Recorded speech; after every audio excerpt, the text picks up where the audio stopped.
Businessman Opinion. Oke, mitra bisnis, Businessman Opinion kami hadirkan dan seperti biasa kita undang lagi Anda untuk bergabung ya. Di line telepon 50918877 atau di 0816924924. Pemerintah mulai merombak arah pelaksanaan program makan bergizi gratis atau MBG, di mana Presiden Prabowo Subianto meminta BGN tidak lagi berorientasi pada jumlah penerima manfaat, tetapi memastikan program MBG ini berjalan tepat sasaran dan berkualitas, termasuk penyesuaian anggarannya, evaluasi dapur MBG-nya, serta pengintegrasian datanya. Nah, seiring dengan hal itu, Presiden juga telah mengangkat Wakil Menteri Pertanian Sudaryono sebagai Kepala BGN baru untuk menggantikan Nani Sdeang yang mengundurkan diri. Oke, komentar Anda mengenai pemerintah yang akan merombak pelaksanaan MBG ini bagaimana, mitra bisnis? Karena memang katanya nggak boleh ada usulan untuk menghapuskan MBG. MBG harus tetap ada, begitu ya, kemarin pernyataan Pak Sudaryono. Ya, dan ini ya, MBG ini ibarat evaluasi MBG ini ibarat ini sih Mbak, ya, apa bisa bilang ya. Ya kayak laki-laki ketahuan selingkuh gitu ya Mbak. Laki-laki ketahuan selingkuh, terus gimana tuh? Salah tingkah itu sama kayak begitu. Oke. Salah tingkah ya. Pura-pura mau bikin apa tuh? Badan pengawasan, badan evaluasi, ngadain perubahan segala macam. Nah, tapi ujung-ujungnya tetap aja namanya hatinya udah selingkuh, tetap aja selingkuh pun ntar kiranya Mbak. Gitu ya. Karena memang MBG kalau kata Pak Sudaryono kemarin itu sempat dengar pidatonya, ini memang benar-benar kontrak politik deh, pokoknya nggak bisa dihapus, nggak bisa dibubarkan, nggak bisa nggak bisa diganti gitu, tetap harus ada MBG.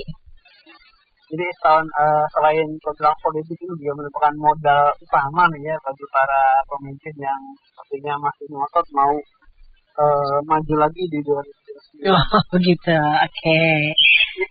Karena juga bayangin anggaran 1 triliun satu hari itu kan luar biasa sekali, Mbak. Masa bisa tersisa jadi kotoran manusia itu kan mubazir sekali. Apa aja ini dipaksakan selama setahun kan 365 hari, berarti 360 triliun kan banyak sekali, Mbak. Jangan kalau dipikir ya kebutuhan anak makan anak SD, SMP. Itu kalau masalah ini yang begini cuma untuk tingkat SD sampai SMA ya? Iya, SMK, SMA betul. SD, SMP, SMA. Tapi ada juga yang katanya TK juga dapat. Kalau itu saya belum pernah dengar. Oke, saya pernah dengar soalnya ya. Silakan Bagus. Jadi gini, kalau emang mau dievaluasi atau mau diperbaiki, mungkin nggak usah capek-capek gitu. Pemerintah tinggal tender aja kepada para pihak swasta yang mungkin sudah lama, mungkin sudah berpengalaman puluhan tahun ya, bergerak di dalam bidang namanya makanan ini, Mbak. Jadi misalnya saya ambil salah satu contoh kayak apa ya, kayak waralaba aja nih Mbak. Di sana banyak waralaba, saya sebut nama merek nggak apa ya. Kayak ada KFC, AW, terus ada apa lagi tuh, McD, yang masih sekarang itu udah Texas juga, ada pokoknya segala macam merek banyak lah. Bahkan yang lokal tuh mulai bermunculan Mbak, kayak ada ayam apa sih, ayam Sabana, ayam Ipo, terus ayam 27, pokoknya banyak sekali lah. Dan itu sudah diolahkan dalam penyediaan ya semacam sarapan serba cepat lah ya, makanan saji gitu ya. Dan saya ngerti tuh Mbak, yang namanya anak-anak zaman sekarang ya, apalagi anak sekolah mulai dari TK sampai SMA pun yang namanya ayam goreng tuh nggak ada yang nggak suka, Mas. Semuanya pasti suka. Ada yang nggak suka mungkin sekitar antara 3-5% lah, mungkin karena dia ada alergi tertentu ya, mungkin dia bisa juga nggak suka. Yang namanya ayam mereka pasti suka, kecuali ayam kampus Mbak ya. Belum lah, anak-anak belum tahu ayam kampus. Ayam kampus mahal Mbak. Iya, makanya anak-anak bukan konsumsi anak-anak itu. Iya. Itu kayak waralaba gitu kan. Kalau di tender itu ada evaluasi, misalnya mereka kasihlah kerja kontrak untuk evaluasi sementara per 3 bulan dulu. Dalam 3 bulan ini mereka bisa menyediakan sesuai dengan standar pemerintah, bisa dilanjutkan, kalau nggak bisa ditenderkan ulang kepada pihak-pihak lainnya. Saya yakin Mbak, yang namanya swasta pasti tertarik Mbak. Bayangkan daerah Jakarta aja ya, saya katakan daerah Jakarta karena yang paling dekat ya.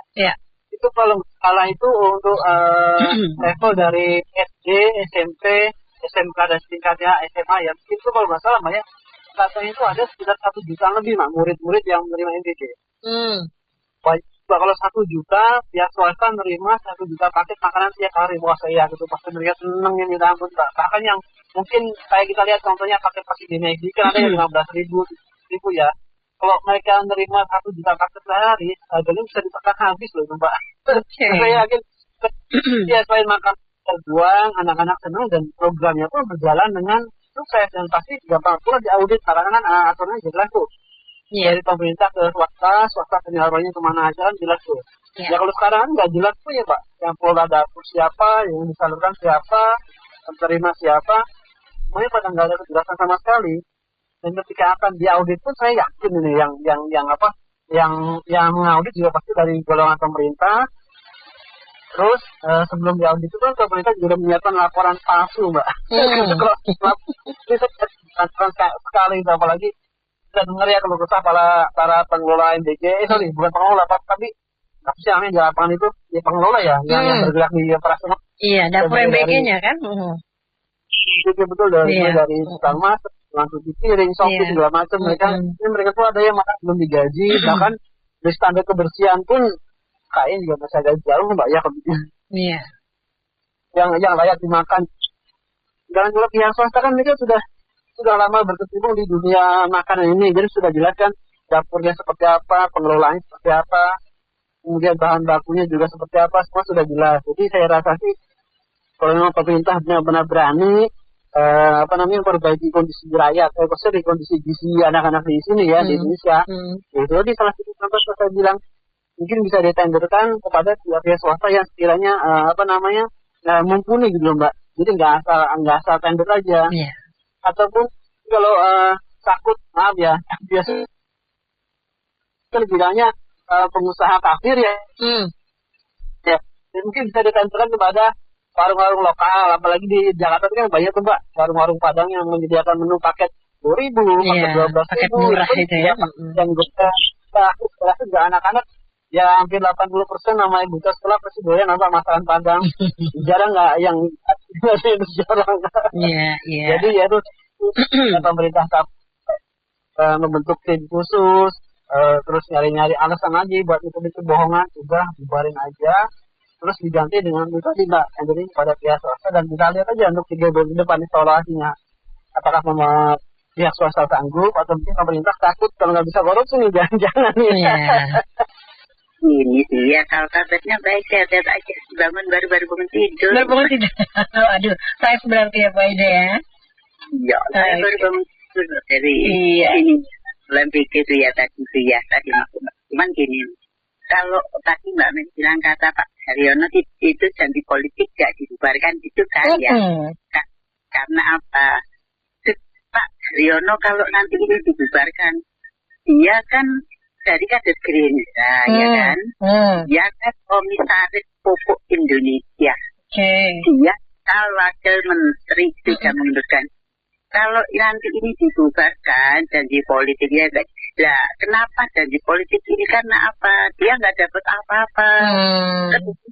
Yang di Bogor itu tadi penemuannya itu dari LS-nya MBG Wood apa-apa itulah.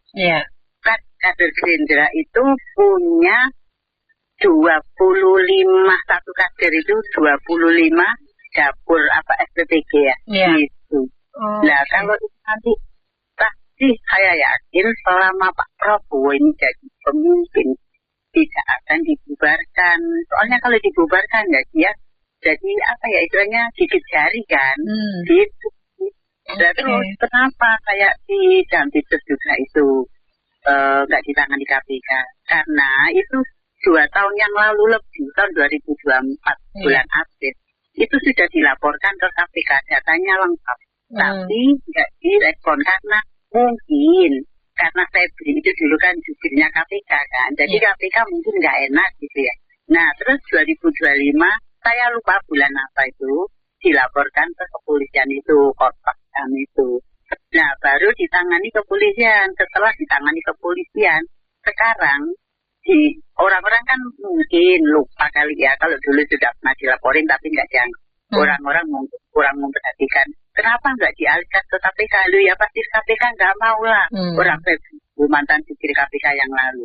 Kalau KPK memang benar komisi pemberantasan korupsi, lah ketuanya aja sampai sekarang belum diapa-apain. Firly Bahuri masih inget kan? Iya. Nah, jadi ganti terus itu sekarang. Jadi kalau kata orang-orang kan jeruk pemeras jeruk. Kalau saya istilahnya meminjam katanya itu jeruk melawan pemerasnya jeruk, ya jeruknya pasti kalah. Yang itu kan tempat pemeras jeruk, otomatis jeruknya diperas supaya jeruknya itu ngikutin pemeras, masuk ke dalam pemerasan jeruk. Ya udahlah, dikasihkan aja bukan dilimpahkan. Jadi kadang-kadang gini, oh iya ya bingung ya. Orang-orang ini mungkin kalau soal yang begini-begini kurang mengikuti. Karena saya selalu suka mengikuti yang duit saya yang dipakai oleh APBN itu biar terrealisasi dengan baik. Jadi saya mengikuti terus walaupun nggak bisa berbicara. Cuma nanti kalau sudah kan dunia ini kan sebentar kan Mbak Medi ya, sementara ya. Betul. Nah, ya nggak bisa nagih pada para pejabat. Nah itu kalau kita sudah habis ya pejabatnya yang duluan apa saya yang duluan. Nanti saya tagih di sana. Dulu duit saya yang bayar pajak untuk ini dan itu biarin. Jadi itu aja. Saya berdoanya sekarang mudah-mudahan pejabat itu sadar gitu loh Mbak. Amin. Loh. Kalau dia lupa Mbak. Kalau nggak ada kehidupan setelah hidup ini, mungkin kalau sudah mati itu sudah jadi tanah, tapi dia lupa kan ada ruhnya gitu loh. Nah, jadi kenapa dia takut mati, nggak mau membuat apa itu namanya hukuman mati, karena dia belum cukup takut nanti di waiting roomnya menuju dia penghisapan Tuhan itu dia ketakutan. Kan ada waiting room Mbak, yang namanya kalau agama saya alam barzakh. Iya. Saya kayaknya gitu. Mudah-mudahan nyadar ya. Sebenarnya sih kan dia bilang tadi kepala MBG yang baru kan bilang kontrak politik ya. Iya memang kontrak politik benar Mbak Mary. Iya. Untuk pemilu 2029. Iya nanti itu akan diangkat nanti. Iya. Di kampanye itu akan diangkat gitu. Iya. Karena udah ya sekarang sebenarnya rela nggak rela sih uang kita dipakai modal mereka untuk kampanye berarti. Oke. Dan memang kontraknya sampai 2029 si MBG ini ya? Iya benar. Iya, memang iya. Tapi kalau kami menang kita lanjut MBG, benar atau tidak? Iya. Bicaranya. Ya ini yang kadang-kadang bikin kita itu waduh, saya bayar pajak, tapi pajak saya buat biayain kampanye mereka. Nah, ini yang kadang-kadang yang juga kita sedihkan gitu loh. Bahkan yang kemarin kita dengar, anggaran buat buku akan dikurangi. Nah, perpustakaan ya. Perpustakaan akan dikurangi, berarti kan, ya masyarakat kalian tidak usah pinter deh. Jangan pinter-pinter banget. Nanti banyakan demo lagi, kebanyakan pinter. Iya. Benar kan? Iya. Kalian cukup bodoh aja yang pintar biar kami aja dan keluarga kami dan buat kami saja. Itu loh kadang-kadang kita bikin persepsi seperti itu jadinya loh. Iya. Karena mereka kan seperti dinasti turun-temurun jadi. Kalau saya sih bilangnya ini nggak ada niat full sih. Oke. Dari mananya nih? Karena gini, waktu di awal Juni kan sudah memberikan pernyataan yang seperti tadi Mbak Mary sebutkan ya, dikhususkan di daerah 3T ya, sama ibu hamil, menyusui dan balita ya, iya kan. Nah, terus kemudian menjelang liburan sekolah itu kan diambil waktu untuk evaluasi katanya gitu kan. Tapi setelah liburan sekolah berakhir itu kan ini MBG-nya kan berjalan seperti biasa. Artinya penerima manfaat pun seperti biasa. Harusnya kan kalau misalkan penerima manfaatnya mau tepat sasaran, seharusnya kalau misalkan evaluasinya belum selesai, ini jangan diberikan dulu. Artinya yang biasa terima jangan diberikan, ini kan diberikan. Iya, kan dapat diberikan seperti nyata gitu kan. Nah, ini kan beda niat. Terus sekarang ini dari pemerintah mengatakan gini, soalnya penerapan MBG itu di daerah non 3T sama 3T itu berbeda. Kalau di 3T itu mereka mengalami kendala-kendala. Makanya mereka mau evaluasi diperpanjang 1 bulan lagi. Iya kan? Gini. Kalau saya bilang begini, memang betul ya, daerah 3T ini memang penerapannya berbeda sama daerah non 3T. Iya kan, gitu. Tapi kalau memang pemerintah niat, itu kan harus dikerjakan, karena ini perlu ekstra kerja keras. Betul. Perlu ekstra segalanya gitu, siap ya pemerintah. Kalau pemerintah siap, ada niat penuh, pasti bisa. Iya kan? Ini kan bukan negaranya sendiri, ya kan? Jadi gini, daerah 3T ini harus punya skema tersendiri. Iya kan Mbak Mary, karena daerah 3T ini kan kita nyatakan dengan karakteristik kondisi di lapangan yang berbeda dengan non 3T. Terus jaraknya juga ya cukup jauh, ya kan? Jadi gini, daerah 3T, untuk daerah 3T ini gini, si penerima manfaat ini tersebar di kelompok-kelompok kecil, terus jarak satu sama lain itu berjauhan. Jadi kelompok-kelompoknya kecil, daerahnya kecil jumlahnya. Kemudian jarak yang satu dengan lain itu berjauhan. Itu kendalanya di situ ya gitu. Jadi saya rasa kalau misalkan pemerintah nggak harus selalu misalkan, pemerintah harus bangun fasilitas baru di daerah tersebut, misalkan daerah 3T. Gini, saya rasa nggak harus untuk membangun fasilitas baru atau sarana baru ya. Jadi pemerintah bisa apa ya? Bisa memanfaatkan ya, bisa mengedepankan ya masyarakat di sana, misalkan kantin sekolah, dapur umum, atau fasilitas dari komunitas setempat ya, komunitas tempat yang memenuhi persyaratan pelaksanaan program ya, gitu. Tentunya pemerintah perlu untuk membantu terus kemudian mengawasi agar semuanya bisa berjalan dengan baik dan nggak tepat sasaran, ya kan? Tapi ini tetap didistribusikan. Ini jadi pertanyaan, apa memang benar atau hanya sekedar narasi-narasi aja, janji-janji aja gitu kan? Jadi gini loh Mbak Mary, sekarang ini kan kasus korupsi di NJJ kan sudah dilakukan oleh petingginya kan, ketua sama wakil ketuanya gitu. Terus ini kan seharusnya program ini udah nggak layak sebenarnya. Apalagi janji kampanye ya, janji kampanye dari Presiden Prabowo kan pada saat itu kan memang hanya teruntuk untuk mengentaskan kemiskinan dan stunting. Jadi terlebih khusus untuk daerah 3T kan. Tapi implementasinya kita lihat sebagian besar SPPG itu berada di kota-kota besar. Jakarta ini apalagi ya. Mbak Mary, ini untuk memangkasnya ini nih mungkin pemerintah nggak sanggup karena ganti rugi, ya kan? Jadi sepertinya mau nggak mau ini sepertinya agak sulit untuk khusus hanya daerah 3T gitu. Tapi ya kita wait and see ya gitu. Jadi ini saya lihat begini ya. Itulah akibatnya kalau nggak sesuai dengan janji kampanye kan, kebijakannya berubah-ubah. Hanya sekarang dilakukan secara besar-besaran, istilahnya implementasinya nggak sesuai dengan janji kampanye, terus dilakukan secara besar-besaran. Bahkan waktu awal tahun ini Prabowo mengatakan bahwa nanti akan menambah penerima manfaat. Nanti kita akan menambah jumlah SPPG. Itu sebelum terjadinya terbongkarnya kasus korupsi ini, Prabowo sendiri pernah menyatakan seperti itu gitu loh, akan menambah SPPG gitu. Jadi saya nggak tahu apa setelah pengungkapan kasus korupsi ini SPPG sudah bertambah berarti ini semakin sulit lagi buat pemerintah kan untuk menyetop mereka kan karena ganti rugi, ya kan gitu. Jadi saya rasa jadi saya rasa agak sulit, itulah akibatnya kalau nggak tanpa pengkajian matang dengan anggaran jumbo, terus programnya tanpa pengkajian matang dilakukan jor-joran. Inilah akibatnya gitu loh Mbak Mary gitu.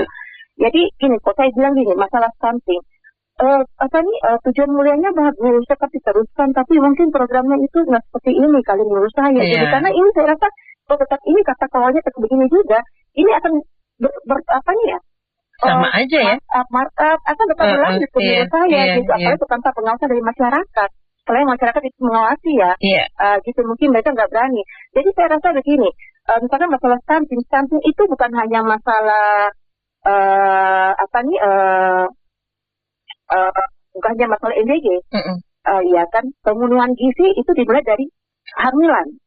Stunting itu tuh misalkan masalah ibu hamil yang anemia, ibu hamil yang terjadi infeksi berulang, terus sanitasi yang buruk untuk ibu hamil dan menyusui ya gitu. Jadi bagaimana stunting ini caranya untuk mencegah bayi tubuh kecil gitu. Jadi sebenarnya program stunting di Indonesia sudah ada sih bank-banknya di beberapa gitu. Misalkan USG gratis, pemberian vitamin untuk ibu hamil menyusui gitu kan, untuk balita apa semua. Sebenarnya sudah ada gitu. Kalau misalkan Pak Prabowo pernah mengklaim bahwa angka stunting turun misalkan, itu kan dari MBG. Jadi sebelum MBG ada, program-program stunting itu sudah ada gitu loh. Jadi kalau tujuan mulia ini sudah dilanjutkan bagus, tapi bukan dengan cara MBG, tapi bagaimana pemerintah mendukung program-program stunting sudah ada gitu. Terus pengentasan kemiskinan, politikus daerah saya juga bagus, mulia. Tapi apa harus dengan MBG gitu kan? Karena masalah kemiskinan itu bukan masalah makanan bergizi bukan hanya karena gitu. Makanan aja ya. Bukan bergizi aja. Masalah anak supaya bisa menjadi pintar ke sekolah, bisa berpikir secara bagus. Itu bukan masalah makanan aja gitu. Banyak gitu. Jadi ya saya rasa kalau saya pribadi sih, kalau tetap berjalan seperti ini, saya rasa kejadian-kejadian kayak markup atau segala macam korupsi itu saya rasa tetap berlanjut. Karena kita masih patokan China di sana berbeda sama sini gitu. Karena implementasinya benar-benar bagus. Karena itu NDG itu program sosial gitu, bukan dari bagian dari pendidikan. Sektor pendidikan sana sudah bagus gitu. Ini ya program sosial kayak program tambahan, pelengkap gitu loh. Jadi harusnya Bu Manda ini break aja dulu ya. Diam dulu MBG-nya ini ya. Diam dulu. Karena kalau misalkan sekarang dikembalikan kepada semula, dikembalikan ke semula. Ini nanti atau semakin sulit lagi untuk melepas. Gitu. Itu saya jadi bingung ngomongnya, Jang. Karena MBG paling banyak komplikasi, ibaratnya penyakit itu udah penyakit paling parah ini. Kronis ya, paling kronis. Stadiumnya udah stadium 5. Terus stadium 5 ada level Jang, udah nyala gitu. 4 kan masih ada kemungkinan, ya stadiumnya ada 5. Ya, antara nyemplung sama kagak. Mungkin rakyat Indonesia sebagian banyaknya nggak tahu nih Jang kayak ini. Ini saya mau bisa nggak apa-apa ya? Bisa tapi di on air sama aja ya. Bisik-bisik kan gayanya, informasinya tetap tersebar luas. Apa Mas, bisikin Mas? Sebenarnya pada saat Kang Dadan ditangkap, itu bos kita, bos MBG, MBG siapa? Saya nggak perlu nyebut bos MBG, Pak Presiden lah, ntar saya ditampok lagi gitu. Saya nyebut bos MBG gitu aja pokoknya ya. Iya, Pororo aja, Pororo ya. Terus? Ini udah ketar-ketir nih. Kalau dia tahu nih MBG ini termasuk pohon duit yang paling banyak yang bakal menyuplai dia di 2029. Jadi ketika Kang Dadan ditangkap, dia tuju seseorang yang mungkin ya dalam tanda kutip bisa dia gunakan untuk menyelamatkan sebagian besar hartanya. Jadi kita kan tahu kan Bu Nani siapa? Ya, Nani SDM. Nani. Oh, Nani. Saya jadi ingat ini tuh Nini Tawa deh Jang. Mas Didik Nini Tawa ya. Itu dosenku itu dulu. Oke, terus? Enggak, jadi ketika Bu Nini menggantikan itu udah dapat perintah khusus sebenarnya Jang. Pokoknya amankan harta saya yang masih bisa disisa. Ada di MBG lah pokoknya. Entah dengan cara apa. Dia harus menyelamatkan harta itu agar jangan sampai nanti tersebar luas kemana-mana. Jadi dalam waktu gak sampai 2 bulan ini ya, ini kayaknya Bu Nani ini udah mulai memilah-milah nih.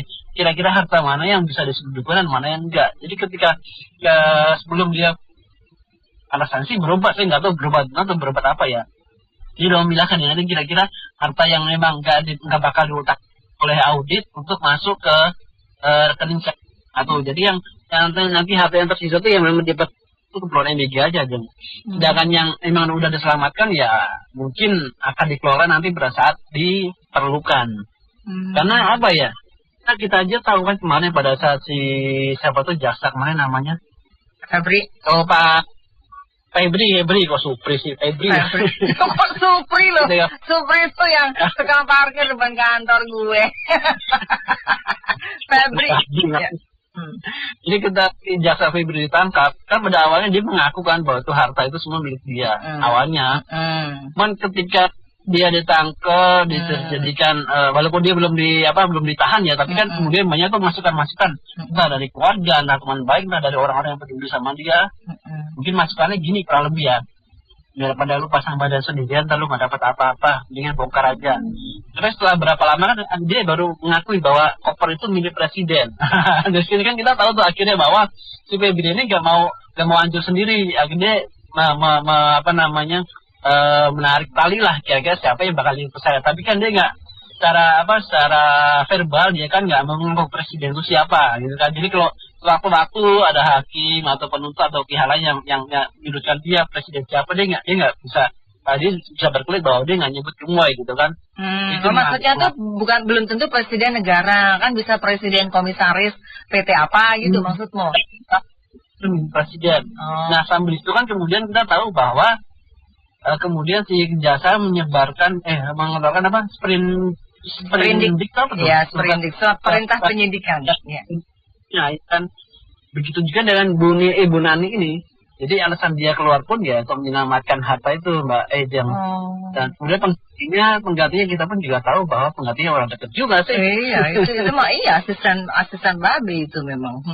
Terus jadi kurang lebih gini skenario-nya. Begitu Bu Nani selesai, nah ini penggantinya ini suruh beresin lah istilahnya yang tadi berantakan udah lu beresin lagi, lu taruh tempatnya, yang meja lu taruh pojok, buku-buku lu taruh rapihin lagi, kalau ada debu lu lap-lap ya mirip saya lah kayak kerjaan office begitu lah, pokoknya dirapin lagi pada tempatnya semula. Jadi nanti ketika ada entah itu tim pura-pura penyelidik atau tim penilai atau mungkin tim pengawas yang baru dibentuk, ketika dia mulai masuk ke dalam struktur atau rumah tangga ICB, dia lihat, ini tertata rapi kok semuanya nggak ada yang janggal. Ya, jadi kemudian nanti apakah kemudian evaluasi itu seperti apa? Apakah mau dilanjutkan dan berhentikan? Itu tadi. Karena si tim penilai atau tim pengawas sudah melihat bahwa di dalam tubuh begini orang normal aja, nggak ada kesalahan, nggak ada kejanggalan, nanti diteruskan. Itu salah satu jalan untuk si untuk Pak Presiden ya, saya nyebut presiden siapa lah. Pak Pororo. Program MBG karena semua jalannya sudah diatur sedemikian rupa. Jadi ntar kalau tim pengawas pun dibentuknya juga atas arahan dia, Jeng. Ya pokoknya ibaratnya kita nyusun skripsi lah, semua udah diteratakan halamannya dari pembukaan, inti, notifikasi dan terakhir kesimpulan apa semua udah tahu. Seperti itu yang terjadi di sekarang gitu. Nah, terus pada rakyat yang sering menghujat para pejabat MBG, ini saya kasih tahu Jeng ya, sedikit rahasia Jeng, tapi jangan bocor ya. Lucu ya, kayak kita cuma berdua. Orang belum termasuk saya lah Jeng yang sering menghujat para pejabat MBG ya, karena mereka belum kebagian jatah Jeng. Kalau mereka jadi pejabat, saya yakin akan bersikap seperti yang sudah. Kamu tuh jujur nih aja ngono. Selamat siang. Ya, menurut saya ini kembali Ciami ya, dari sutradaranya. Ya, jadi kemungkinan kalau perkiraan saya, dugaan saya benar sih. Semua itu kan sudah ada skenarionya, ada tadi disampaikan Pak Edi ya. Pak Gun-Gun, Mas Gundolo. Pak Gundolo, ya kan. Ibarat skripsi udah disusun begitu ya. Ada, jadi alur ceritanya terlihat bahwa terjadi yang Davidsus tadi oleh pihak polisian gitu lah ya.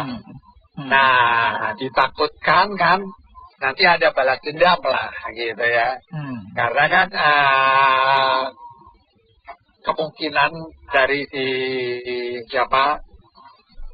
mantan ketua BKN kemarin yang wakil terus yang akan jadi ketua itu bisa masuk, iya kan, di TSKK, iya kan.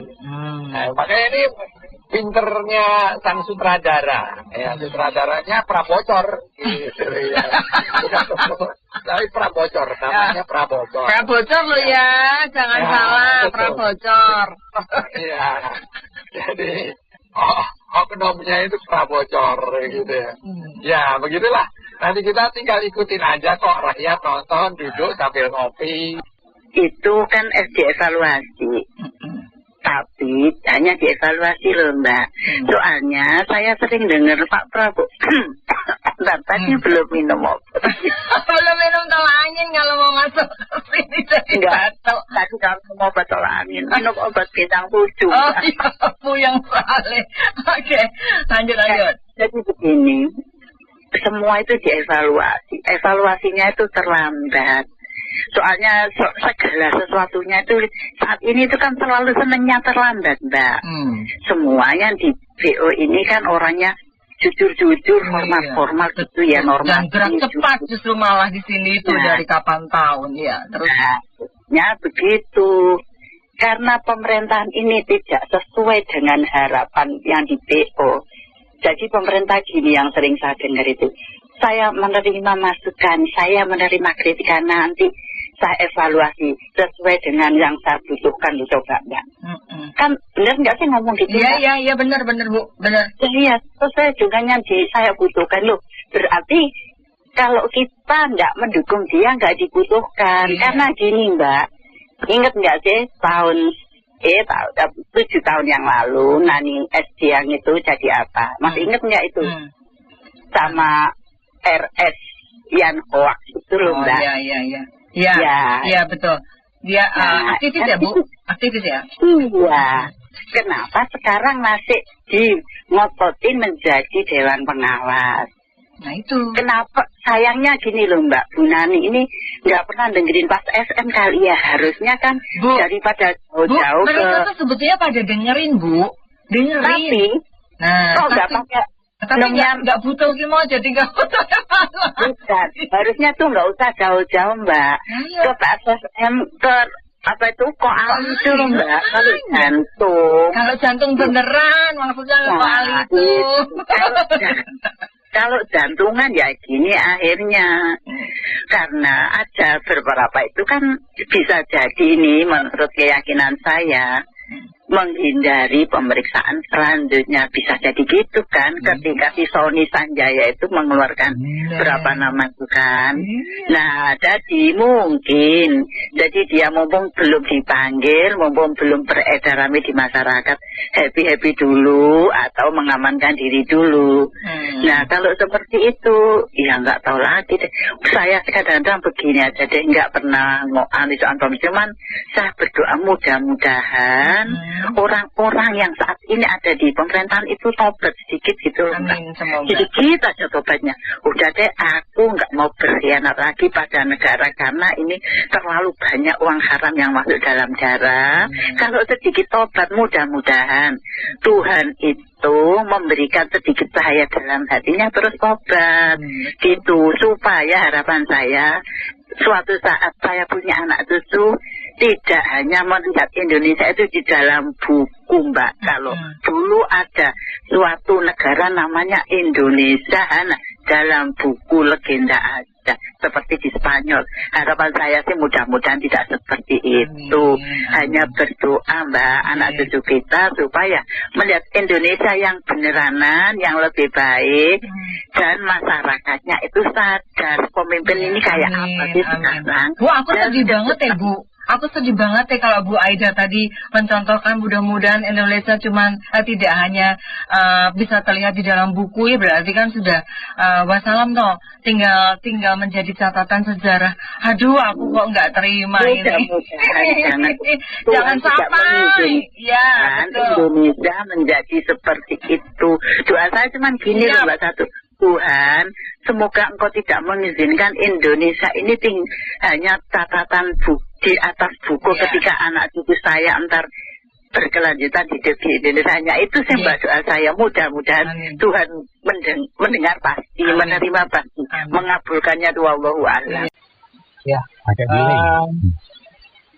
Ya, oke. Ya, kalau menurut saya,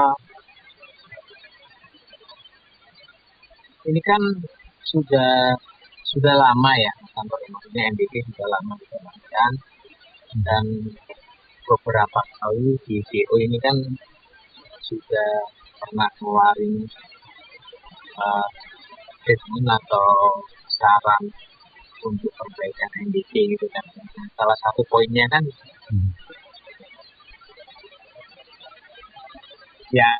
yang dibilang Pak Presiden ini gitu, ya kan, betul nggak sih? Nah, maksud saya, kenapa kok pemerintah ini sadarnya baru sekarang gitu? Ya kan? Jadi ya oke lah ya, memang nggak ada yang namanya terlambat. Jadi ini saya cuma sharing sedikit aktual di lapangan. Kebetulan anak saya langsung ya baru masuk SMA itu, MBG-nya itu bukan dikasih pada waktu makan siang gitu kan. Kalau dulu waktu anak saya masih di SMP itu makan MBG-nya itu waktu makan siang gitu. Pada waktu di SMA ini makan MBG-nya itu waktu pagi gitu. Karena pagi jam 7 atau nah, yang disayangkan itu adalah lauknya gitu.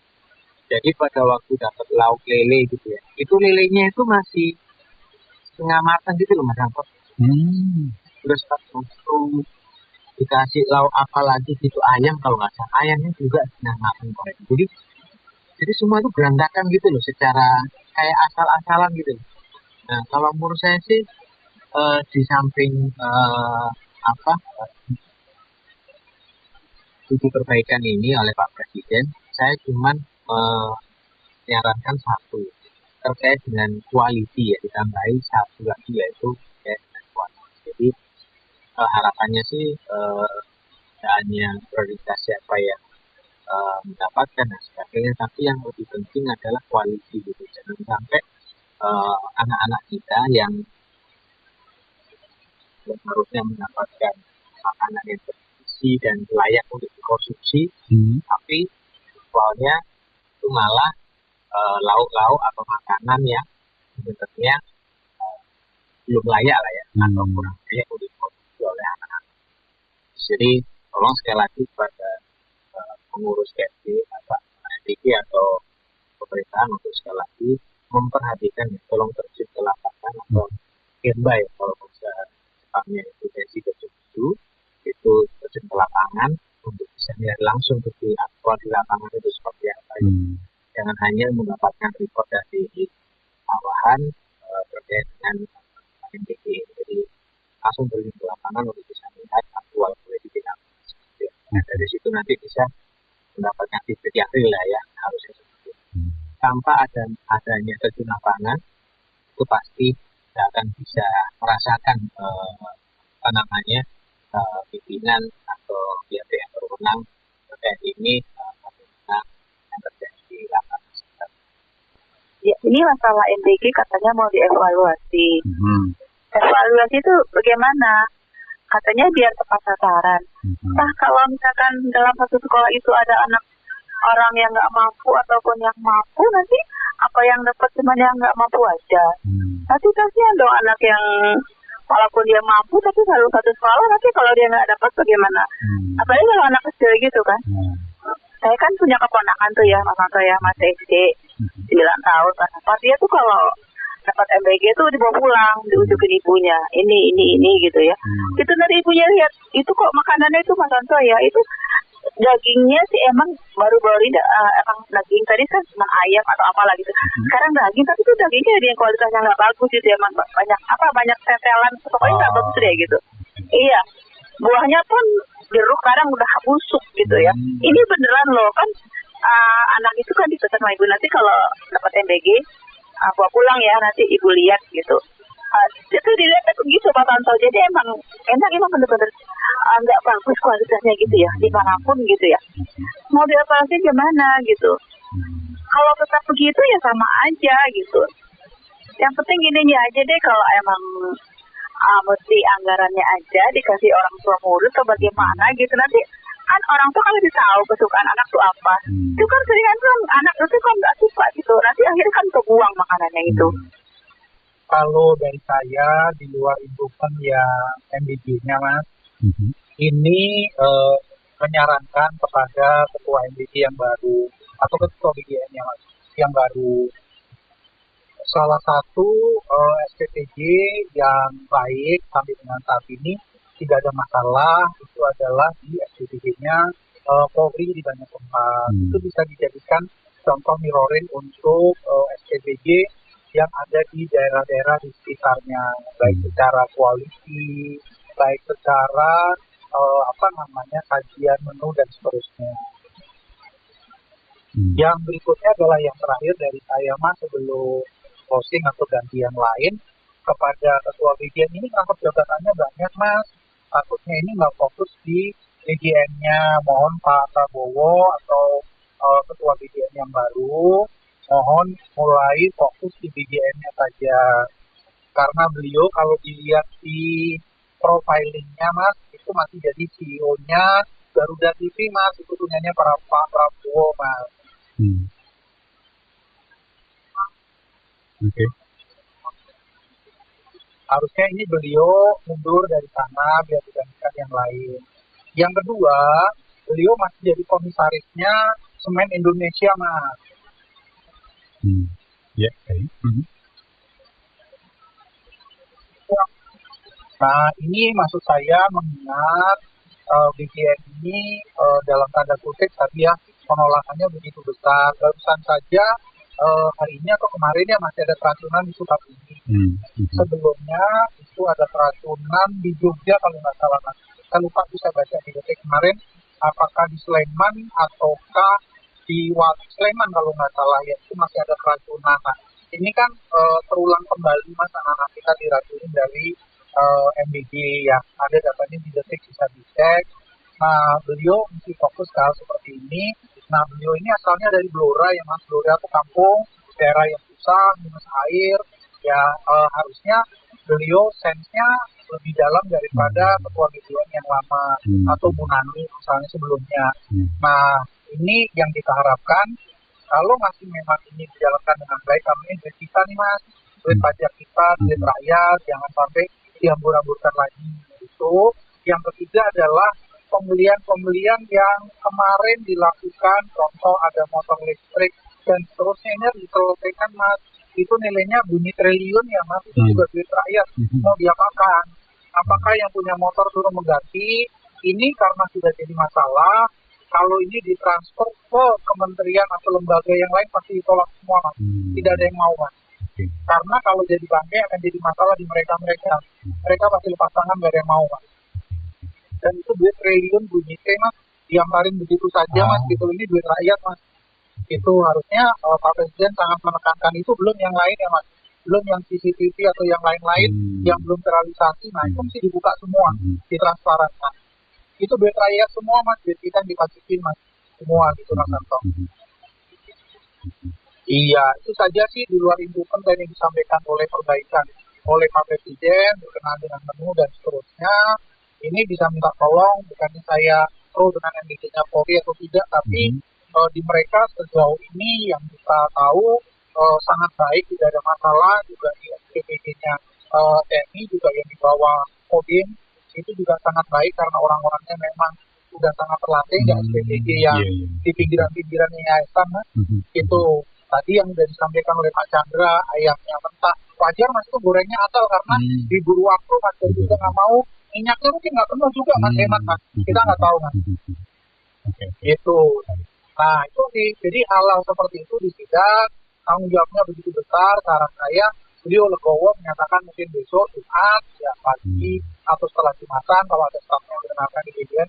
Better beliau menyatakan mundur tadi Mas dari posisi komisaris tadi Semen Indonesia itu ada datanya Mas, kemudian sama CEO-nya Garuda TV, karena CEO itu kan memanage perusahaan ya Mas, bukan komisaris saja. Kalau komisaris mungkin datangnya tuh bulan sekali, gitu jarang-jarang gitu. Tapi kalau CEO bertanggung jawab penuh Mas, nggak bisa nyambi-nyambi Mas.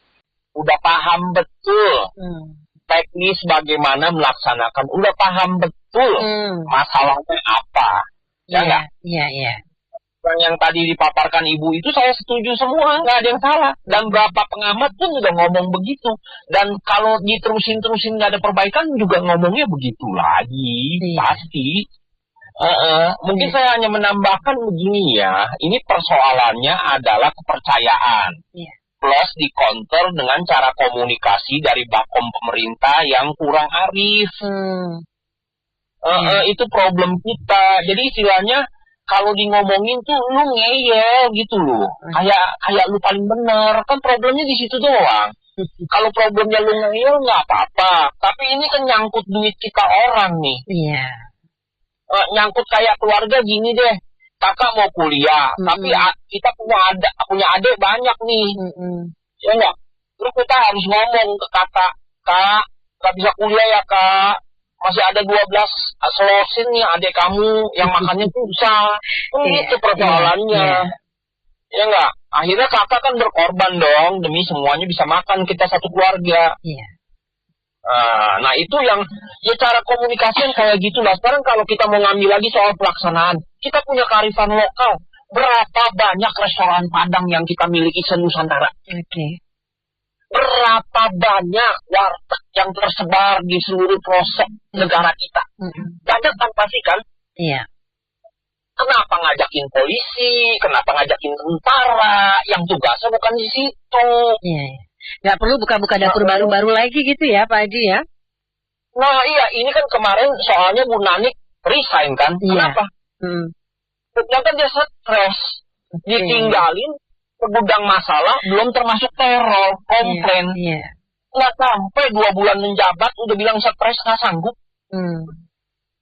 Iya, walaupun itu pekerjaan mulia, Bu Nani itu nggak sanggup, udah cermin itu. Tapi kan Bu Nani harusnya tahu dong, kan dia juga terlibat gitu kan, kemarin bersamaan dengan ketua yang digantikan ya. Kita nggak mau seujon, kita anggap Bu Nani melaksanakan dengan benar ya. Kita nggak bilang, tapi istilahnya kenapa Bu Nani Anja selama kurang dari 2 bulan nggak sanggup. Nyerah gitu. Ya. Ya, persoalannya udah jadi complicated ini. Gitu, termasuk kalau kita duga-duga juga udah merambat kemana-mana kan urusannya sebetulnya. Nah balik lagi sekarang kan akhirnya ya jadi kan kita nggak percaya bukan masalah apa. Gitu loh. Apa yang ditunjukin selama perjalanan berapa lama ini MBG itu kan kelihatan kayak konyol gitu loh. Jadi kelihatan kita juga bahan tertawaan dunia. Lu ngadain pengadaan makan buat rakyat sendiri aja nggak becus gitu loh. Udah nggak becus, terus lu mau ini lagi di korup sana sini. Berita terbaru hari ini saya baca juga jangankan orang, kebun binatang punya budget juga dikorup di Surabaya. Gitu kan? Iya.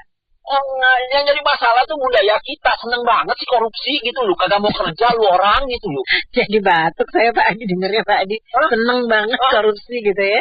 Iya. Ya kan bener kan, lu kan kagak mau kerja susah, mau hidup bergaya, kelihatan jadi kayak orang priai, bangsawan, terhormat, tapi duitnya datang dari mana? Korup duit rakyat. Kan gitu kelakuan sebagian besar oknum kita. Iya itu akuin aja. Kalau ini masih nggak punya malu gitu loh, sampai kebun binatang aja lu korup. Sampai kita punya harimau kurus kering begitu. Kan kacau artinya udah salah dikasih tahu ngeyel. Itu aja persoalan gak ngeyel terus bakomnya juga nantangin lah gitu.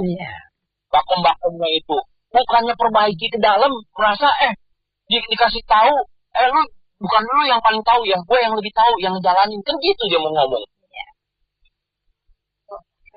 Makanya kalau kita ngomong begini ini semua udah paham. Udah fasih istilah ngomong masalah ini, udah fasih rakyat Indonesia, udah sekian bulan di pertontonan begini, fasih. Minimal dari pendengar Pas FM kalau ngomongin MBG mah lancar banget, akar masalah ujung-ujungnya kemana juga udah tahu. Benar nggak? Bener banget. Balik-balik itulah, lu semangat banget sih buat korupsi, nggak kasihan sama kita yang penduduk, yang harusnya kalian ayomi, yang harusnya jadi tugas kalian. Apalagi sampai ngusir-ngusir. Kalau nggak seneng di sini, pindah lu ke negara lain. Bisa tuh ngomong begitu sama rakyat sendiri. Sama yang punya rumah gitu ya? Iya, padahal kan lu dipilih untuk ngerjain. Jadi kan lu sebetulnya pelayan. Masa pelayan boleh memarahi majikannya, suruh usir lagi? Oke. Baik, berarti saya Mary Agustin.